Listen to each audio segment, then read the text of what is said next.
Welcome to Undiet Your Coaching Practice podcast.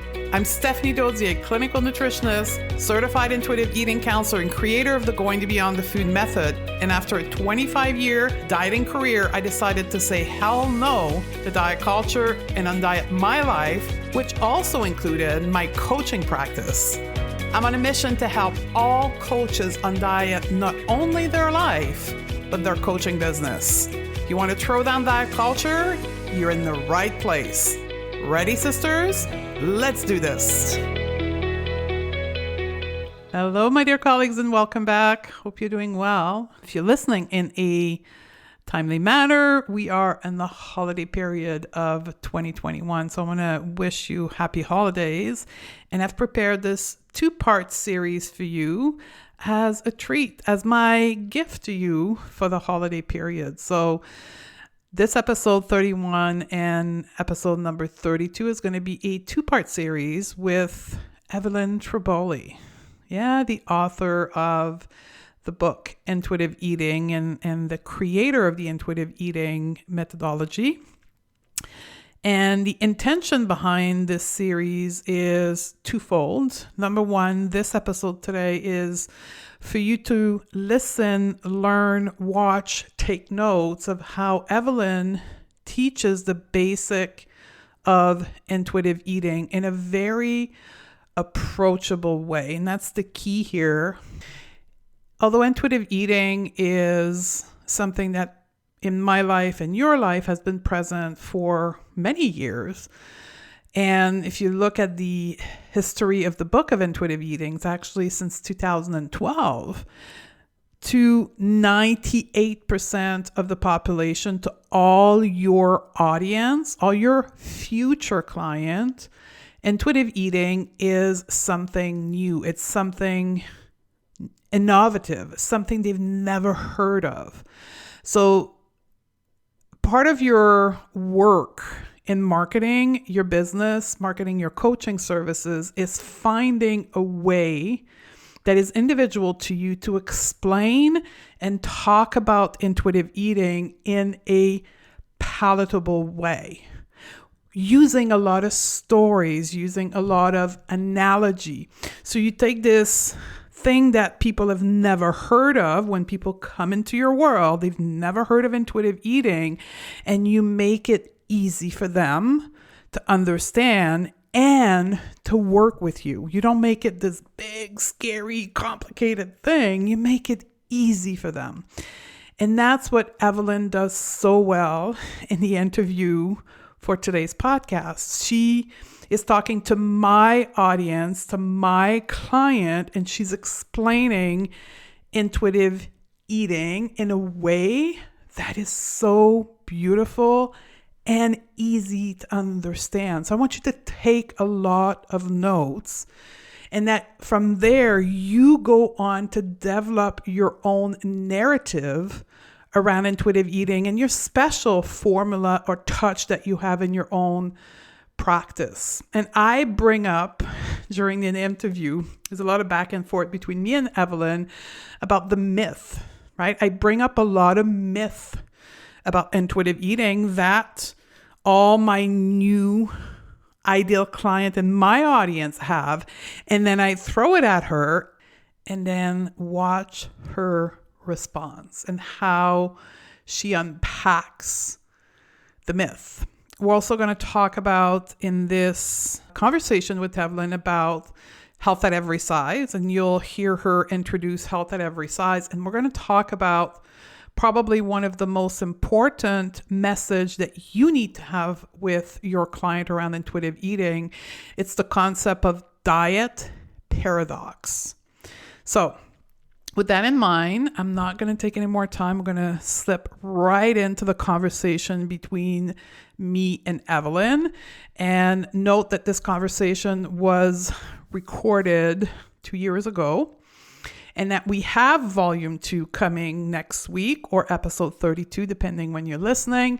And volume 2 of this series is going to be for practitioner. So we're going to talk about more complex element of intuitive eating. We're going to talk about co-opting intuitive eating, why intuitive eating is not a trademark, why both of us, me and Evelyn, share the point of view that dieting, the act of dieting, is a trauma in itself, and how we both approach it similarly but differently also in our own practice, and the need for practitioner to embody intuitive eating, embody mindfulness in order to help their population of their clients. So volume 2 is going to be for practitioner. Now you're going to hear her talk to our ideal client. So let's go to the interview.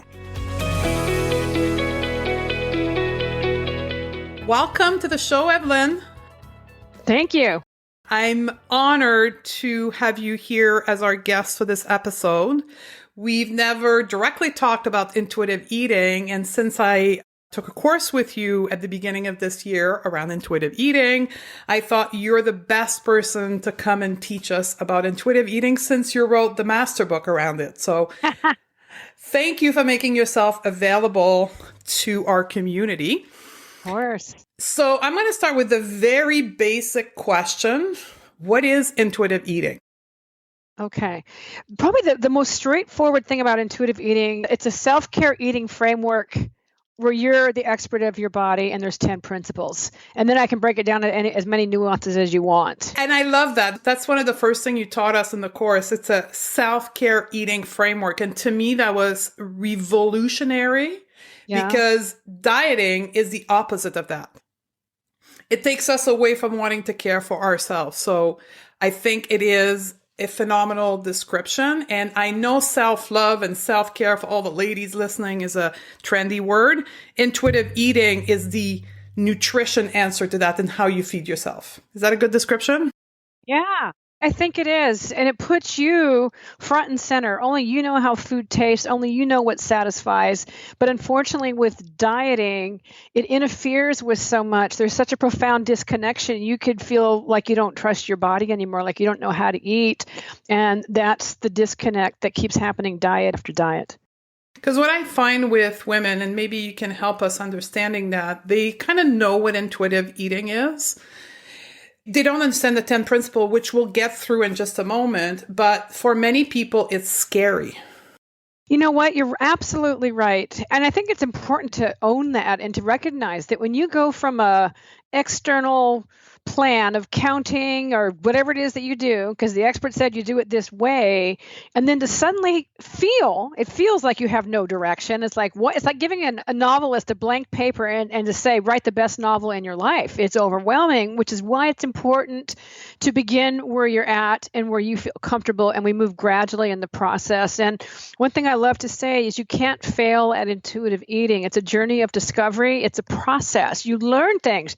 You might not like some of the learning, but it's powerful. And that's why it teaches you way beyond the food.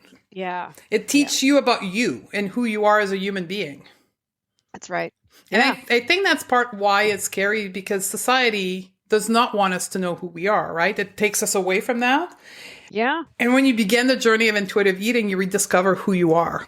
You truly do. You really do. And that's scary. I've had women crying in my office saying, I don't know how to eat anymore. How can this be? I can tell you the macros and this and that, but because the connection's been severed and then the trust has been severed, but it's all so workable. That's the important part of the message. It's workable. Do you think we should go through with the 10 principle and then come back to the angle of the diet paradox after? Do you want to go through the 10 principle first and people have an understanding of what intuitive eating, and then we'll let that carry us through discussion. But there is 10 core principle to become an intuitive eater.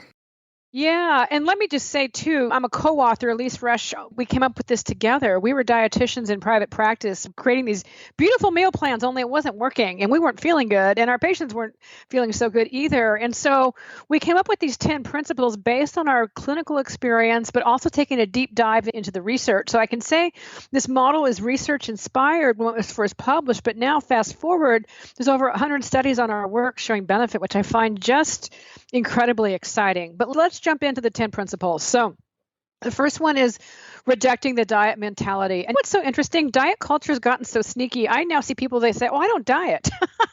but they count and they cleanse and they do all these kinds of things. So we're going to actually broaden that in our next edition of intuitive eating to include diet culture. Question for you. So Yeah. let me ask this to you on principle number one. There's a trend right now on social media.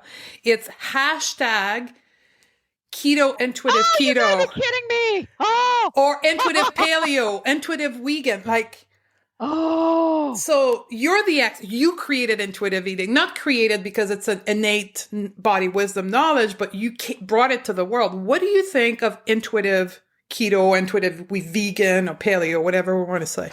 Can I just be direct? Sure. The intuitive keto is bullshit. That pisses me off because I think of the harm this does to people. Now, when it comes to intuitive eating vegan, you can actually do that and be just absolutely fine. But when you get into these other kinds of things, oh my God, you just lit me up. It makes me so mad. So let me ask you this then. So why can we do intuitive vegan, but not intuitive paleo? Well, okay, let me put it this way. We've gone from the beginning and now we're going to go to the very end. The last principle of intuitive eating is honoring your health with gentle nutrition. And the reason it's last, Lisa and I both have master's degrees in nutrition, but what we found is if we don't heal the relationship with food, if you start into nutrition, it becomes another diet. So with veganism, what's changed now versus many years ago is, at least in California and a lot of other places I travel, you can go almost anywhere and get enough food to eat. It's not a big deal. So from that perspective, I don't see an issue with that. You can be in touch with hunger, fullness, and so on, and it doesn't cause weird things. But when you're on keto, and you've got this keto fog, and the fact that our brain is supposed to be getting a bunch of carbohydrates a day, it's going against our very nature. And so it's funny, I don't use that amount of much profanity, but can I say a word? Oh yeah, we've rating E, so we're good. Go for it. Okay. Thank you. So it's a mind fuck. It's what it is. I don't know how else to describe it, because then it's like, oh my God, it's not working. And here I'm doing this intuitive eating. Or if you do even with mindfulness is having the same problem intuitive eating is, and that is diet culture is co-opting the words of it. In fact, I have a colleague that was just quoted in a very big national magazine. Her expertise is mindfulness, and she was so disappointed how it got framed in terms of diet culture languaging.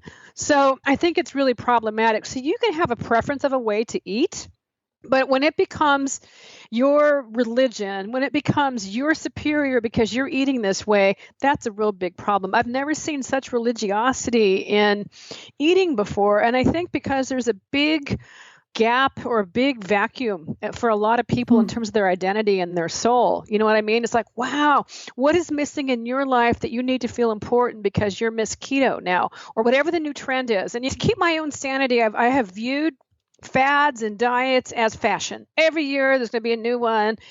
And I swear, I think last year I didn't think it could get any worse, but now with keto, I thought, oh my God, it's upsetting because of the impact it has on people. It creates unnecessary suffering and disconnect. Absolutely. And I think we are feeling the void of self through our way of eating and labeling ourselves through our way of eating. And I see that in our clients all the time is when they shed that label. Yeah. And then all of a sudden they realize that they were wrapping themselves around that as self-worth, because in part there's body image issue tangled into this as well, right? Of course. Yeah. But I want to challenge the intuitive vegan, because I see some of those people as well who, once we give them the permission of dropping vegan, then all of a sudden they want to eat meat. Mm-hmm. So I think there's a segment of people who do veganism from a place of self-worth as well, specifically in the millennium group. You have to look at that. And so one of the things I love is, what is the intention behind the behavior? And if the intention behind the behavior is self-worth, or I feel special, or I feel better than you, that's problematic. Yeah. Okay. And I think it's all worth questioning, frankly, all of it. Absolutely. So we were at principle number one and we took a major segue. So we'll come back. And by the way, as I go through these principles, I want to stress something. When you write a book, you need to go in an order, but you can go in any order that makes sense for you.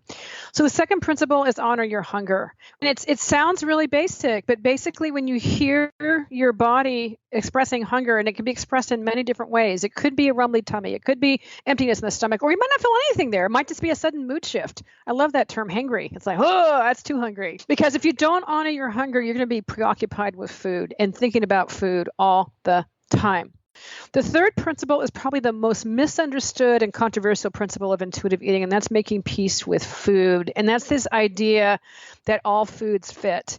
And the health professionals I train often in the beginning have trouble with this principle as well. But it's this understanding that when we talk about health, it's more than what you eat. It includes your psychological health, your spiritual health, all of your other stuff. But if you're eating and feeling that you are wrong or bad or guilty or less than, that's problematic. So part of it is taking the morality out of food, and then you just have the food, and then you get to see, do I like it? Do I like how it makes me feel? If I can eat it whatever I want, do I really want it now? And I call it the paradox of permission, because when you have permission to eat, it changes the intensity and the urgency of which I have to have it. And it's probably one of my most favorite things to witness in somebody, because they can't believe it. It's like, I didn't want the cookie. I can't believe it. Or it wasn't a white knuckler kind of experience. But that one takes a while. And if you're not nourished, if you're just coming off of dieting, you might feel like you could be inhaling anything that you eat. So you might end up staying for a while on your hunger. Completely fine. This is not a race. This is not pass or fail. It's discovery. I think this one is, so I shared with you before we started recording that I didn't like intuitive eating on social media before you came to social media.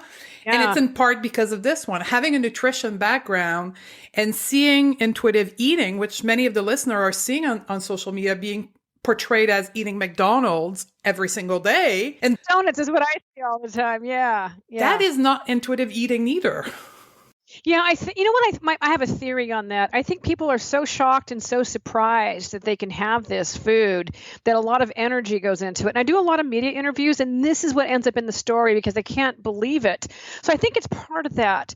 But the truth is, it includes a variety of foods, and it can be salad. You don't have to apologize because you're having a salad. It doesn't mean you went back into diet culture. Maybe it just really sounds good. So there's a lot of misunderstanding stuff on social media. It's driving me nuts, actually. But that's why I'm there. And now so go follow her on Instagram. You're going to find her very easily. And I think this making peace with food comes back when you look at food beyond the food and you develop interoceptive awareness or body awareness. Yeah. And you realize that the donut, maybe the first one tastes good, but the second, the third, and the fourth, not so feeling good. Yeah, it's like, meh. But see, when we remove the judgment on it, you're left just with the direct experience. And you're right, it might taste good, but do I like how I feel? And the truth is, any food, even your favorite food, when had in repetition, the taste pleasure goes down a notch or so. And then there's the physical thing. Frankly, I love the taste of donuts, but I don't like how I feel if I eat them as a meal. So I don't have them as a meal, not because I'm like this fantastic nutritionist. It's just like, I don't like how I feel. Okay, so moving on. Then we go to the fourth principle, challenging the food police. And that has to do with like, you can't be the boss of me. That's my nickname of that principle. And it has to do with culture. It has to do with family, friends, anyone that's telling you how to eat. It's like, no. But then this also goes down to your own internal food police, looking at the rules that you have. And what ends up happening when people have rigid rules around eating, and then they break the rules, often when that happens, it triggers some kind of overeating kind of phenomenon that goes on there. So I even tell people, you don't have to tell me why you have the rules. I just accept that they're there. It's like the more diets you go on, all of a sudden this food is not good, and this food, and it's like, who said, right? So then the fifth principle is feeling your fullness, and that's pretty straightforward. But, I have been seeing some misunderstandings around this. First of all, fullness is a normal biological response. It lets us know we've had enough to eat. You're supposed to feel full. I have seen some people think that if you eat till you're full, that means you overate. It's like, no, it's not the case. And what I'm always looking at is how long, especially if you're looking at a meal, how long did it sustain you? If you find you're hungry an hour or 2 hours after a meal, it's highly likely you're not eating enough, unless you just like to graze all day long, and that's up to you. So the sixth principle, I always have favorites, but you're not supposed to have favorites. It's one of my favorites. Besides, they're all really good though, but it's like kids, you're not supposed to have a favorite. It's discover satisfaction. with your eating. And the reason I love this principle, and sometimes I start with it, it's pleasure-based. Like, what would it be like if you had your next meal and you were to aim for satisfaction? And first of all, what does that feel like to you? I can't tell you what that feels like. So it causes somebody to go inside in terms of, well, what tastes good, what sounds good, what texture do I want, and what also feels good in my body. We call that making love in the kitchen in our programs. That sounds very enticing. Right? Yeah. You want a full-on experience through cooking, both taking care of yourself, taking care of your body, but also creating food that are going to give you satisfaction. Yeah. So you can use that one if you want. Are you making love in the kitchen? I love that. Anytime we get into sex, it gets very interesting, doesn't it? Yeah, I know. Well, I do call it the pleasure principle, so that makes even more sense now too, right, with your analogy. Yeah. And the other thing about the satisfaction principle that I like is that it's actually a nice way to get into balance. Ultimately, when you overeat, it's not satisfying. And ultimately, when you undereat, it's not satisfying. So it's discovering what that sweet spot is for you. And that takes a while. Traditionally, when we look at Ayurvedic medicine, for an example, because we do holistic work, so we include like mind, body, spirit, and physical. When you look at Ayurvedic medicine, it's the 5 flavors. Oh, interesting. Yeah, the meals that have the 5 flavors, the 5 main flavors, you don't need to eat as much because you're being stimulated from all the part of your tongue, all the flavors. Huh. I love that. You see, you taught me something. I didn't know about that. Yeah. So then there's coping with your feelings without using food. And that's a big one. And depending where someone is in their journey, that can take a long time. If you're someone where that was the only way that you know how to take care of yourself, first of all, we come from a place of compassion. You're doing the best that you can. But what happens with a lot of folks that I work with, it doesn't feel good. It's a temporary timeout, but in the long run, it doesn't feel good. And so finding ways to get your needs met without using food. And the thing I want to stress here, some people want to vilify emotional eating. Of course, if you're at a wedding, you're going to have a piece of wedding cake. That's emotional eating. I've got no problem with that. I don't care if you're not hungry and you eat it. Yes. You know? But emotional eating can be the doorway of learning about yourself. Absolutely. In fact, related to that, it comes down to what I call the 2 essential questions. And that is when you are engaging in that, well, what am I feeling right now? And what do I need right now that relates to that feeling? And a lot of folks I work with, especially women, they often don't feel like they're entitled to have needs. And so asking, what do I feel? What do I need right now? Just asking that question can be therapeutic. So you're absolutely right. All of this is a doorway. Your relationship with food mirrors relationship issues in life. And so if there's issues and struggling going on with there, we're going to see a parallel world with the folks in your life. That's at least what I usually see. The 8th principle, it's easy to understand, but it's much harder to do, and that's respecting your body. And I'll tell you, Elise and I really worked a long time to get the verbiage right on this one, because to say love your body was so out there. It's like, are you kidding me? They laugh. It's like, so we'd start with like, can you respect your body? You might not even like your body. Be nice to it like you would treat your puppy dog or your children. And I actually use puppies as often more of a metaphor than I do anything else, because people know what to do with puppies. You don't kick a puppy. So from people's perspective, you wrote this book in 1995? Correct? Yes, the first one? First one, yeah. Body positivity that we know today was not even on the radar. It was nowhere. No, there was some circles of therapists talking about loving yourself, but that wasn't getting very far at the time because it just sounded unrelatable. What I found clinically is that, and I'd love to have your opinion on that, women my community come with 20 years of dieting and body shaming because the two come along, right? Yep, they often do, unfortunately. I've studied somatic work, so that to me is trauma, right? So they're diet trauma or body shaming trauma. Absolutely. Right? So we've done a lot of episodes on trauma, so you can go back and search through that, but they're traumatized. And then at the beginning, when I presented them with body positivity, the gap was so freaking big, they would give up. Yeah, because they can't even see it. They can't even imagine it. So now we talk body neutrality from the base of mindfulness. Yeah, I like that. It's more approachable. Yeah, and that's the thing. And one of the things I stress, you don't see this in the principles, but in the work I do with patients and clients, it's like, it's so important to be authentic. And you don't have to pretend to me you hate your body just because you're going to work on intuitive eating. If that's where you're at, that's where you're at. And we're going to find ways to move you closer to respect. And that one takes a while. That takes a long time, a long time. So then there's the last two principles sound kind of basic, and in a way it's almost an unlearning. So with movement or exercise, how can you move your body in a way that feels joyful or feels good, as opposed to worrying about the calories burned and so on. And then the 10th one is honoring your health with gentle nutrition, which we just explored a little bit earlier. So yeah. Can you expand a little bit more on gentle nutrition? Yeah. So it's fine to want to have healthy eating. The issue gets to be is when you define yourself based on that. And I'm finding more and more folks with more of a slant toward orthorexia, which is not an official diagnosis, but it's somebody who's really rigid on eating healthy. They'll even say they don't care about their body size, but their food has to be pure, it has to be clean, and if it's not meeting their standards, they don't have it. And so the irony and the paradox is they get unhealthy in this process. They're turning down social invitations because the food that they want is not going to be there. So the thing is, and what's so interesting is, you're allowed to eat healthy. And I have people apologizing for it, like, well, is it okay if I eat healthy? And usually when they ask that, I always like to ask what's behind that. What's the concern behind the question? And usually there's a fear that I'm going to go back to diet culture. And as long as we know what the intention is behind the behavior, we're going to be okay with that. So what's the intention? Oh, you want to feel good. Oh, you want to get a little more fiber. That's fine. You're not identifying yourself based on that. And we can actually talk about ways to do it. And when I'm working with somebody on this aspect, usually what we're working on are things to add into their eating, which is a completely different angle as well. Yeah. Add to your plate way before you remove anything. Yeah, exactly. And doing taste experiments, yeah. So in clinical work, I'm assuming that gentle nutrition, I approach it at the tail end of the program. I approach it once we got in tune with our emotion and mindfulness, and we've gone through those principles. Is that the same approach you're taking, or you start sometime with gentle nutrition? And if not, why? It's usually at the end. And if it's at the beginning, it's usually a clinical situation. So for example, if I'm seeing a patient who has irritable bowel disease or they have celiac disease, I'm going to be doing some education up front in the beginning.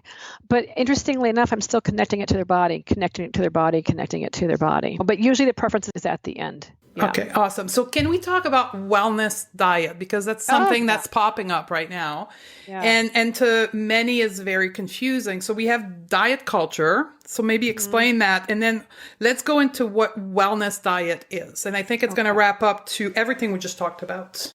Yeah, so diet culture is the fact that you can have no intention on dieting or restricting your food intake, but because it's all around us like water is to fish, we're not even aware we're swimming in it half the time. I had a patient last week in tears because her minister was talking about some kind of fasting, not related to spiritual stuff, but they were going to be doing on his weight loss.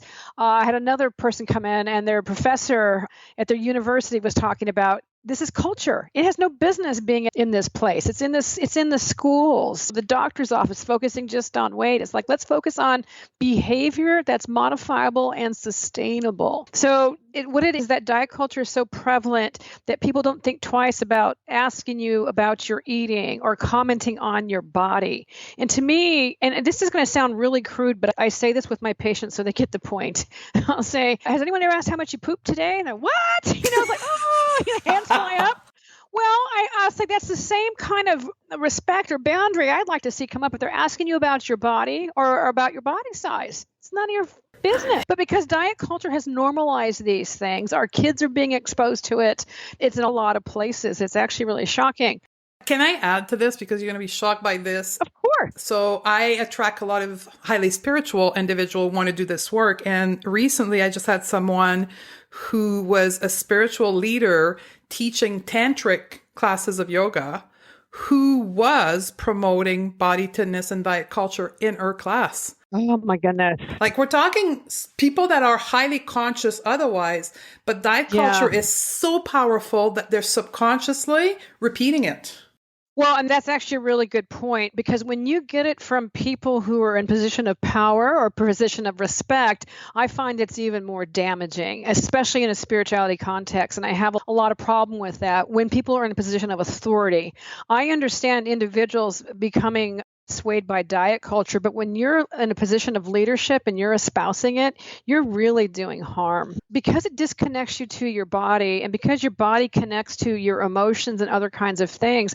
I will also say it's a spiritual erosion as well. You know who does a good job talking about this is Jenna Hollistein in her book Love to Eat, and it reminds me basically of it's melding mindfulness with intuitive eating from a Buddhist perspective. Yeah. And so one of the things I also look at, and maybe this is my professional aspect, but like, oh my God, stay in your lane. What training do you have? But I'm careful as I say this because I have people in my profession, dietitians who are very diety, that are doing things that I think are unconscionable from a ethical standpoint. The research doesn't support it. What's interesting with those folks is that when you explain the concept to them and you present it to them, there's a level of awareness and consciousness that brings them around the loop very easily. Like the transition happens quickly because they understand how much damage they're doing.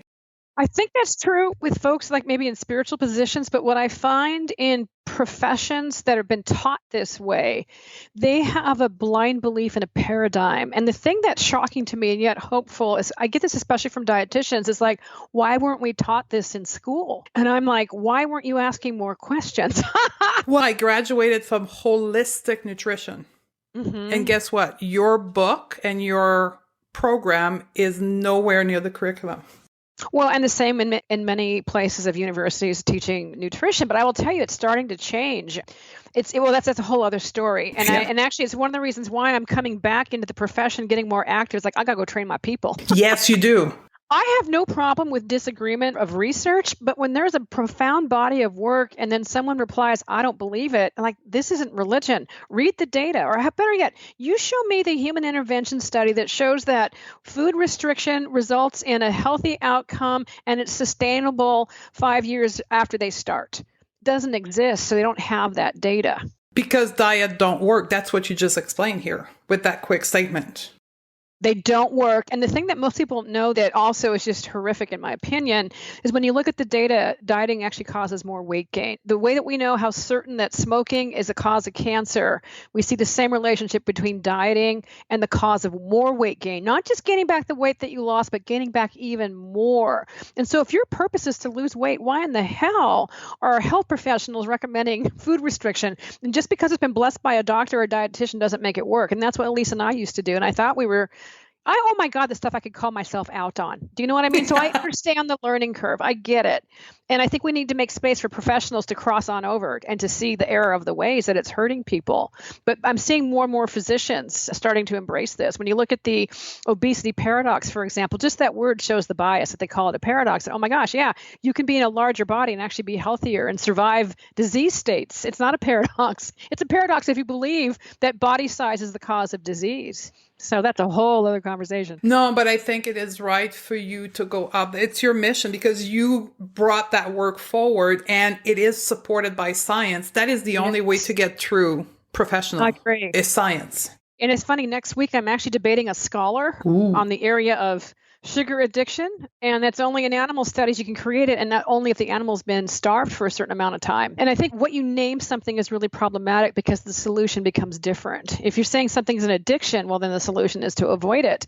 But if the cause is actually food restriction or dieting, then when you call it food addiction, when it should really be, it's a natural consequence of when you try and starve the body. It's like starving the body of air. It's going to gasp really loud, not a polite little inhale, you know? And then you're going to crave it more. Absolutely. And the cravings are amazing. They're very high. Yeah. But I think it's a representation of society because people do feel like they're addicted. They present, quote, symptoms of addiction. And the only solution that we have that has been, I don't want to say proven, but that works in society is rejection of that matter, that it is alcoholism or drugs. We don't seek to understand why people are addicted. They're like, just don't use it. That's the solution we're presenting. And in that area with drugs and substances and alcohol, we're not required for life to have them. So you can actually do that. But food is actually required. And actually anything that engages the dopamine system, the feel-good chemical, is because it helps us. Sex feels good because imagine if it didn't and we wouldn't have little babies and we wouldn't be here. And eating is supposed to feel good. And if you don't get enough to eat, you're going to be more focused on food as a way to get your attention to eat something for that brain, for the survival. Absolutely. So let's come back a little bit on we are going to gain more weight from dieting. I think we went over that onto another topic, but I want to bring that back forward because you have the data that proves it. That is the case. My body shows it. I mean, 25 years of dieting, every time I gain more weight, that's because of what we call set point. Am I correct? Yeah, it's a set point, and it's also a survival thing. And so I also agree that dieting and eating disorders, for that matter as well, it is a trauma on the mind and the body, because biologically at the cellular level, the body thinks, oh my God, she's trying to kill me. We got to survive. We got to slow down that metabolism. We got to have her start thinking more about food. And it's really quite profound when you start looking at the research. One of my favorite studies is they took 4,000 twins, 2,000 pairs of twins, and followed them for 5 years. And they asked the question, well, maybe people who diet and gain weight, they gain the weight because they're genetically predisposed. And what they found is that dieting independent of genetics was the single most significant factor in a dose-response way of gaining more weight compared to the twin that didn't diet. That's so profound. And then we start looking at weight cycling and what that does for health. Not so good. So we got to dismantle diet culture in healthcare. That's what I see so different today than when we wrote the first edition of Intuitive Eating. Before, it was just the dieting industry. Mm-hmm. But now when you've got health professionals saying, oh, you got to do it for your health, when the research doesn't show it, that's really problematic. And people feel the guilt and they feel the pressure. Well, my doctor says, yeah. So we kind of began, and I know for the listener, I apologize, we're everywhere, but I'm just getting prompted by so many things. Yeah, right. We talked a little bit about wellness, diet. Yeah. But I want to, because now it's triggering me to think about the health professional who are telling their clients or their patient that diet alone will heal their condition. Yeah. So let's talk about that a little bit with wellness diet. Yeah, well, let's start big. Yes. So the big wellness diet, and I think it was Christy Harrison that coined that term. It really talks about the fact that the dieting industry has gotten really smart. Consumers are realizing dieting isn't cool anymore. So we got to call it something else. So now they'll say, well, do this for your health, and wink, wink, you'll lose some weight in the process. But they keep framing it around health when it's just a sophisticated way of dieting is what it is. So what's really interesting right now, there's a movement going on with diabetic educators that are saying we've had it. There is not data support focusing on weight loss for diabetes. We need to focus on behaviors that can actually help manage blood sugar. And there's a big symposium that's happening in the summer for health professionals to look at weight neutral ways to work with folks, because it's not helpful. And what ends up happening is patients don't want to see their doctors if they're going to be getting lectured about their weight. And here's the other thing. I can't imagine that a doctor went to medical school to be a mouthpiece for Weight Watchers or some diet program. It's like, really? You had all that training in biochemistry to say, go lose weight? That's not gratifying. So as much as the diet industry will feed them, there's the pharma industry behind medical professional training. Yeah, that's true that too. Feeds in to this whole weight is a bad thing. And by the way, we've got a couple pills for you so you can hopefully lose some weight. Mm-hmm. So let's talk about health at every size. I know it is not your field, like Dr. Linda Bacon is and wrote Health at Every Size, but I think there's the intuitive eating and health at every size cross path. Oh, they do very much so. In fact, we got really clear that we need to be in alignment with it, health at every size. So that's the way we describe it. And I think part of the reason I describe it that way, I feel more comfortable, it's like Elise and I aren't pounding the pavement doing social justice work, because that's an important part of health at every size, that we need to change the systems that are perpetuating this problem. And we only have so much energy. We can't do everything. So health at every size is basically saying, you know what, let's focus on health, period. Let's focus on behaviors that are sustainable and modifiable. Weight is not a behavior. What would you tell somebody who was in a smaller body who had this same condition? So basically the way I like to boil it down to, it's about dignity and respect for all people, period. And there's a lot of misunderstanding as to what health at every size is. People sometimes think it's healthy at every size. It's like, no, that's not what it is. It's we move away from the weight-focused model of healthcare to the person themselves and behaviors, should they choose to want to change them, that might help in managing their disease or illness or whatever it is that's going on with them. So basically, it's about respect of the individual. I can't tell you the amount of women I've worked with that have been shamed by their doctors, and then they don't want to go back. I had a woman that didn't want to go get her breast exam. And I said, how long has it been? 10 years. Does breast cancer run in your family? Yeah. But she just didn't want to get that. And so we worked a lot about you have the right to not get weighed. You have the right to change all that kind of stuff. And that really needs to change. There's actually research coming out how people are avoiding their doctors. That's number one. And number two, doctors are doing misdiagnosis. There was that famous horrible case in Canada. I forget her last name. I want to say it's Ellen. Oh, but she died. Do you know who I'm talking about? No, go for it. Oh my God. So it got my attention because her obituary said, please put this in my obituary, that I was feeling so awful. I saw all kinds of doctors, and the reason I'm dying is because they looked at my weight and they didn't work me up properly. So what ended up happening is she had cancer, and all the doctors would say, just lose weight, lose weight. She finally got to a doctor that did an appropriate evaluation and said, oh my God, you've got cancer. And she died like days later. And it was really a shame. And I'm blanking on her name. I'm sorry but I actually called her sister who wrote the obituary to get permission to talk about her in a training I was doing. She said, yeah, that's why she wanted this in the obituary, to help spread the word. And I've been seeing it now in national media. This is a really profound example. You cannot tell by looking at somebody's body what health they are. There's a marathon runner, Shanti, I'm not sure if I'm saying her name right, but she got my attention because she was getting fat shamed during all her training. She's doing 10 marathons this year, and they're fat shaming her. I mean, it made me so mad. Yeah. So 2 things on this. We've had an episode on health at every size that I'm going to link in the show note. We're not going to go further into the details of that, but would highly recommend that everyone listen to that. And then 2, I just want to bring forward my own health and my own body. I am classified as overweight, and I'm probably in the top 10% percentile of health because of everything else that I do. Like I do health behavior, not just with food, with everything else in my life. So point of the story is, ladies, it can be for you as well. Diet is not the way and the only way for you to be healthy. Yeah. Yeah. It's a fast road to not being healthy, actually. So let's wrap this up in saying, somebody's listened to this and they're like, oh my God, that's the solution I didn't know existed. Yeah. How do we begin this journey? How do we awaken the intuitive eater in us? I love the way that you phrase that, because we're all born with it. That's number one. And so we begin slowly. And we begin with, the bottom line is connection to your body and connection to what is happening. So I find that most people, once they start the journey, they're okay with the idea of rejecting the diet. Do you know what I mean? So it's not so much an action step at that point. What I find it's important to identify whenever you see diet culture, it's like, oh my God, it's there. It's like, it's everywhere. But just beginning with the basics. I usually start people with aiming for satisfaction when they eat, and then noticing how they feel before they eat. Do you feel pleasant, unpleasant, or neutral in terms of hunger? And therefore, you don't have to go into, you can rate it if you want to, but this is the beginning way that I start it.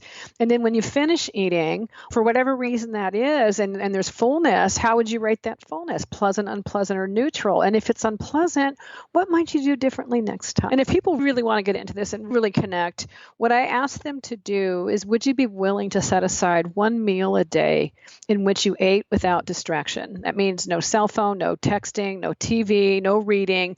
And I'll tell you, that's getting a bigger and bigger of an ask. But in the beginning, when you're trying to self-connect, our mind can only place awareness on one thing at a time. Behaviorally, we can do a million things, but awareness at only one. So you're going to miss out on some things. You'll miss out on the nuances. And I don't like to set it up as something you have to do. It's just incredibly helpful the more that you can do that. Yeah. So feeling the sensation after you eat, so feeling your satisfaction, your fullness, and also feeling your hunger. Yeah. And those are the real basics. And I want to say, so I have a 25-year history of dieting, which was part of my crash of health, but I have a vivid memory at the age of 12 when I was put on my first diet, Weight Watcher.